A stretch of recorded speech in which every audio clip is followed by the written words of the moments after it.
Well, today Radnor Township is sponsoring a recycle for the paper and for the electronics to get rid of it.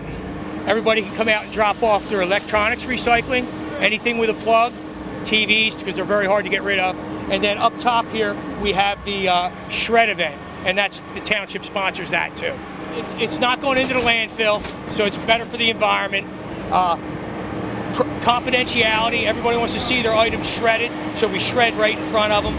And all the electronics are broken down, recycled, reused.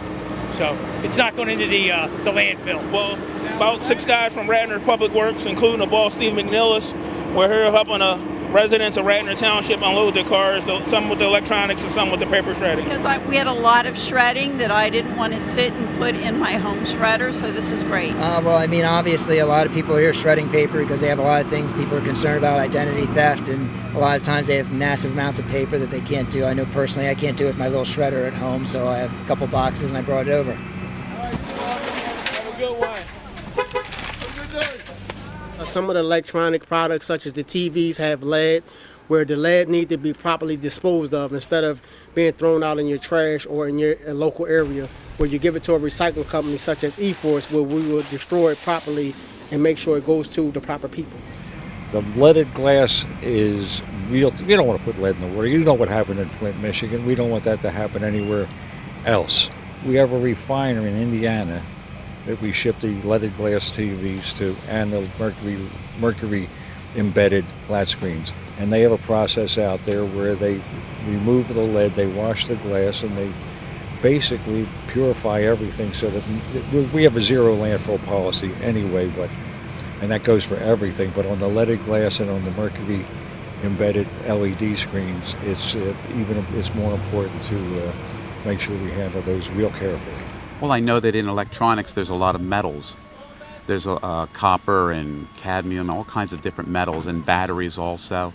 And so we want to make sure that we're responsible and get it into the right hands to reuse it. Individually, it's kind of hard to know what to do with it, right? You don't want to just throw them in the trash bin, right? So it's good that the township kind of gathers us up at least once in a while to do some kind of things like this. And then with technology, I feel like, you know, even if we hold on to stuff, by the time we think we can use it, technology would have moved on so far that it's still useless. So we're just holding on to stuff that's just going to be even more useless in the future. And I love my township that they do this for us. Bless your heart, Radnor.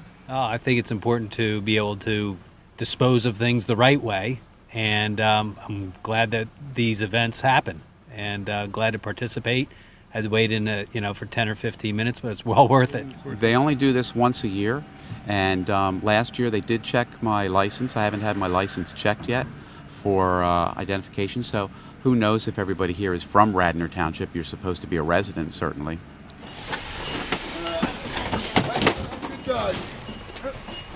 Approximately, I think we figured about 700 cars last year, give or take. We don't do an actual count. But PD supports us. We have 2 officers out directing traffic out on Ivan, and they direct them up. And then I have my guys down here, paper or electronics, and we send them up. It's a pretty good system, in and out. Nobody gets out of their car. They're not supposed to. We remove the items for them. They'll come in the bottom driveway, go in the parking lot, drop their items off, and come back. When they come up here, they'll drop off, come around the loop, and head back out. It's a pretty efficient system. By trial and error, we got it right.